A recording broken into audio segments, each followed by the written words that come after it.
Good morning, students. Now we are going to discuss our operators in details. The very first operator is arithmetic operators.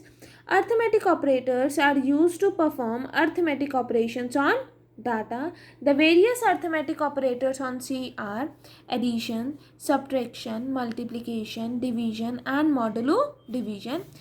Arithmetic operators में exponentiation operator नहीं होता C में. Exponentiation operator there is no exponentiation operator in C. इसके place पर हमारे पास एक library function होता है दैट इज पी और डब्ल्यू जो कैरी आउट करता है इसके ऑपरेशंस को. ठीक है. एंड नेक्स्ट मॉडुलो डिवीजन जो है ये कैरी आउट होती है अगर हमारे पास जो दोनों ऑपरेंड्स हों वो क्या हों, operands are of integer type. अगर वो इंटीजर टाइप के होंगे तभी मॉडुलो डिवीजन हमारे पास आएगी. ठीक है. फ्लोटिंग पॉइंट डाटा में हम मॉडुलो डिवीजन को यूज़ नहीं कर सकते. डिवीजन में सेकंड जो वेरिएबल होगा या ऑपरेंड होगा it should not be zero, क्योंकि जब आप डिवाइड करते हो और अगर डिवीजन बाय ज़ीरो हो जाए तो वो रिजल्ट कर जाता है हमारे पास एरर में. ठीक है. तो यही यहाँ पर सब मेंशन है that there is no exponentiation operator in C. However, there is a library function that is P or W to carry out its operation. The operands acted upon by arithmetic operators must represent numeric values. The operands can be, जो operands हैं वो integer quantities के भी हो सकते हैं, floating point quantities के भी, and of characters also. The modulo division requires both the operands be of integer type and the second operand should be non-zero क्योंकि division by zero results in error. The modulo division cannot be used on floating point data. Obviously यहाँ हमने mention कर दिया कि इसमें दोनों operands integer type के होने चाहिए, तो इसका मतलब floating point data में modulo division को हम use नहीं कर सकते. ठीक है.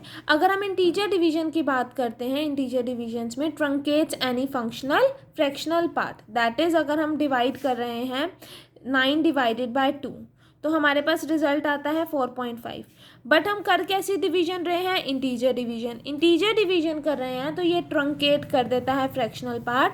इसका मतलब ये हमें रिजल्ट दे देगा that is 4 only. Integer arithmetic में क्या होता है, जो दोनों ऑपरेंड्स होते हैं अर्थमेटिक एक्सप्रेशन के they both are of integer type. When both the operands of an arithmetic operation are integer, then the expression is called an integer expression और जो operation होगा it is called integer arithmetic. That is integer arithmetic में जो भी result आएगा वो हमारे पास किस टाइप का होगा, integer as a result. Suppose example है यहाँ पर, suppose that a and b are the two integer whose value are 7 and 2 respectively. Several arithmetic expression involving these values are a plus B.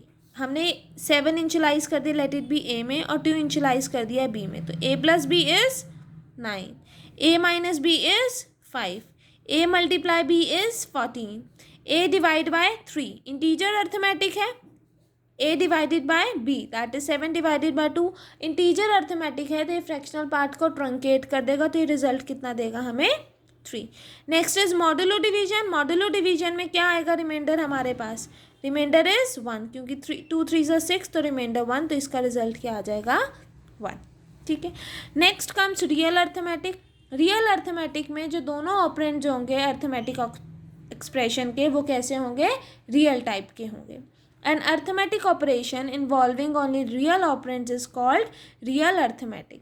Since floating point values are rounded to the number of significant figures permitted, the final value is an approximation of the correct result. Obviously कई बार हम round of कर देते हैं तो इसका मतलब जो result आएगा वो अप्रॉक्सीमेट होगा. ठीक है. Now suppose that x and y are two floating point variables whose values are 12.5 and 2.0. तो x प्लस वाई ये वैल्यू हमने x में इनिशियलाइज कर दी एंड y टू वैल्यू हमने y में इनिशियलाइज कर दी. x plus Y is 14.5, x minus 5 is 10.5, x multiply y is 12.5 multiply 2 that is 25, x divided by 5 is 6.25. इसमें मॉडुलो डिवीजन नहीं होती क्योंकि मॉडुलो डिवीजन के लिए दोनों ऑपरेंड्स किस टाइप के होने चाहिए, इंटीजर टाइप के होने चाहिए. ठीक है. नाउ अगर स्टूडेंट्स हमारे पास डिवीजन इस टाइप की हो, दैट इज़ 2 डिवाइडेड बाय 3। तो यहाँ पर जो हमारे पास रिजल्ट आएगा दैट वुड बी 0 अगर ये दोनों ऑपरेंट्स जो हैं सेम साइन के हैं, दैट इज़ 2/3 या -2/3। ठीक है students, now let us see here during integer division if both the operands are of same sign then the result is truncated towards 0, that is 8 divided by 9 is 0, -4 divided by -5 is 0। But अगर एक positive होगा और एक negative होगा तो जो direction होगी truncation की वो क्या होगी, मशीन डिपेंडेंट होगी, वो 0 भी आ सकती है, वो -1 भी हो सकती है। ठीक है students, next comes precedence of arithmetic operators. Precedence में पैरेंथेसिस की बात करें तो एसोशिएटिविटी होती है राइट से लेफ्ट तक। बाकी सब ऑपरेटर जो बाकी सब हैं हमारे पास, मल्टीप्लिकेशन, डिवीजन, मॉडुलो डिवीजन, ये सब में क्या होगी, लेफ्ट टू राइट। सेकेंड क्या होती है precedence, multiplication, division, then modulo division. ये प्रेसिडेंस क्या होती है, लेफ्ट से राइट, मतलब पहले multiplication, then division, then modulo division. Addition subtraction में also left to right, that is first addition then subtraction और फिर उसके बाद assignment, that is equal to. ठीक है students, next comes relational operators. Relational operators basically क्या करते हैं, they are use to test the relationship between the variables और वेरिएबल एंड अ कांस्टेंट। ये जो हमें रिजल्ट देते हैं, the value of relational operator वो क्या होती है, ईदर ट्रू और फॉल्स। तो various relational operators are greater than, less than, greater than equals to, less than equals to, not equals to।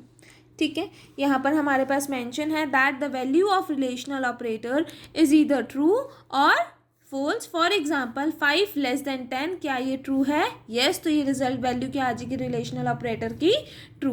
15 less than 10, क्या ये ट्रू है, नो, द इसलिए जो वैल्यू आ जाएगी रिलेशनल ऑपरेटर की वो क्या आ जाएगी, फॉल्स आ जाएगी। ठीक है, next is when arithmetic expressions are used on either of the side of a relational operator the arithmetic expression will be evaluated first and then the result will be compared. इसका मतलब अगर हमारे पास इस type का है, इस type का expression है, अर्थमेटिक एक्सप्रेशन है, तो सबसे पहले हमारे पास जो ये वैल्यू है, ये एक्सप्रेशन है, इसकी वैल्यू कैलकुलेट होगी, that is it comes out to be 13 और फिर हम इसको कंपेयर करेंगे, क्या 5 लेस देन 13 है, नहीं है, तो हमारे पास वैल्यू क्या आ जाएगी रिलेशनल ऑपरेटर की, फॉल्स। ठीक है, next comes precedence of relational operators. Less than equals to, greater than equals to, इसमें एसोशिएटिविटी क्या होगी, left to right. Next is equal to, not equals to, इसमें भी एसोशिएटिविटी क्या होगी, लेफ्ट टू राइट। ठीक है students, next comes logical operators. Logical operators में क्या क्या इंक्लूड होता है, logical and, logical or and, logical not. Logical not हमारे पास यूनरी ऑपरेटर होता है, दैट इज ये सिंगल एक्सप्रेशन पे लग सकता है। बाकी जो हमारे पास लॉजिकल और है एंड लॉजिकल एंड है, ये कंबाइन करता है, विच कंबाइंस 2 और मोर रिलेशनल एक्सप्रेशंस। वही यहाँ मेंशन है that logical not operator is a unary operator that operates on a single expression either simple और complex and the logical operators and और क्या are use to test more than one conditions. For example ये 2 conditions को test कर रहे हैं, and है तो अगर दोनों ट्रू होंगी तो रिजल्ट ट्रू होगा, अगर इन दोनों में से एक भी फॉल्स हो जाएगी तो रिजल्ट एंड ऑपरेटर में, लॉजिकल एंड में क्या आ जाएगा, फॉल्स हो जाएगा। ठीक है, अगर हमारे पास लॉजिकल और होता तो अगर इन दोनों में से कोई भी एक ट्रू होता तो रिजल्ट क्या आता, ट्रू आता। ठीक है स्टूडेंट्स, लॉजिकल नॉट मीन्स अगर एक का रिजल्ट फॉल्स है तो लॉजिकल नॉट का रिजल्ट क्या आ जाएगा, ट्रू आ जाएगा। Now let us discuss this in table. A और बी हमने माना, let it be a expression और बी एक्सप्रेशन का let it be result possible cases consider करें कि दोनों का रिजल्ट फॉल्स है, एक का फॉल्स एक का true, next is true false then true true, दोनों रिजल्ट ट्रू हैं। तो अब हम चेक करेंगे लॉजिकल और एक्सप्रेशन। लॉजिकल और है तो कोई एक भी ट्रू होगा तो रिजल्ट क्या आ जाएगा, ट्रू। तो दोनों फॉल्स हैं तो रिजल्ट क्या, फॉल्स। एक फॉल्स एक true, that is the result is true. Next is true and then false, या ट्रू है या फिर फॉल्स, दैट इज ट्रू। दोनों true, that is we get the result true. Next is logical and में, logical and है तो अगर दोनों रिजल्ट ट्रू होंगे तो ही रिजल्ट ट्रू होगा, अदरवाइज रिजल्ट क्या आ जाएगा हमारे पास, जो वैल्यू आ जाएगी लॉजिकल ऑपरेटर की वो क्या हो जाएगी, फॉल्स हो जाएगी। यहाँ पर ए भी फॉल्स बी भी फॉल्स, तो रिजल्ट क्या आएगा, false. A false B true, the result will be false. A true B false, the result will be false. दोनों ट्रू हैं तो रिजल्ट क्या आएगा, ट्रू। नेक्स्ट कम्स नेगोशिएशन या फिर आप लॉजिकल नॉट, तो इसके अपोजिट, फॉल्स का अपोजिट ट्रू, देन फॉल्स, तो रिजल्ट क्या आएगा, ट्रू। ट्रू तो means false, true means false. यहाँ पर इन्होंने लॉजिकल नॉट लिया है on the variable A, that is expression A पर। ठीक है स्टूडेंट, यही यहाँ पर मेंशन है, द लॉजिकल और of two expression is true if either of them is true, otherwise it will be false. The logical and of the two expression is true if both of them are true, otherwise it is false. Thus logical and is true if A is true and B is true. Next comes the precedence of logical operators. Logical not की precedence क्या है, that is right to left associativity. बाकी जो logical and है and logical और की associativity left to right होती है। ठीक है students. Next comes assignment operators. Assignment operators are used to assign the result of an expression to the variable, that is अगर हमारे पास एक्सप्रेशन है राइट हैंड साइड पे, इसका रिजल्ट किसी variable let it be C को initialize हो जाएगा। ठीक है स्टूडेंट्स, अभी तक जो हमने असाइनमेंट ऑपरेटर डिस्कस करा है which is denoted by equals to, इसके अलावा भी there are several different short hand assignment operators in C known as compound assignment operators which are A plus equal B, means A की value में increment हुआ B का और फिर वो किस में इनिशियलाइज हो गए, ए में, that is it means that A plus B is initialized to A. Next is A minus equal B, that is A minus B is initialized to A. Next is A multiply equal to B, means A multiply B is initialized to A. Similarly हमारे पास ये सारे हैं। ठीक है students, ना example for this is x plus equals to 5, that is x plus 5 is initialized to 5, वही लिखा है on executing the statement 5 is added to x, that is it is equivalent to x is equals to x plus 5, that is the value x plus 5 is initialized to x. ठीक है students, now another advantage of assignment operator is that it is similar to the human thought also whatever appears on the left hand side need not be repeated. obviously जो left hand side पे है it is need not to be repeated. अब इस expression को हम कैसे लिख सकते हैं, a equal to a plus 5, this C की बात करें, सी में हम क्या कहेंगे, a plus 5 is initialized to is assigned to a, तो इसको हम कैसे लिख सकते हैं, a plus assignment operator a plus 5। ठीक है स्टूडेंट्स, जितने भी असाइनमेंट ऑपरेटर्स हैं they all have the same priority and are associated to right to left. ठीक है students, only this much for today class. Next class में हम बाकी ऑपरेटर्स को भी इन डिटेल डिस्कस करेंगे। Thank you.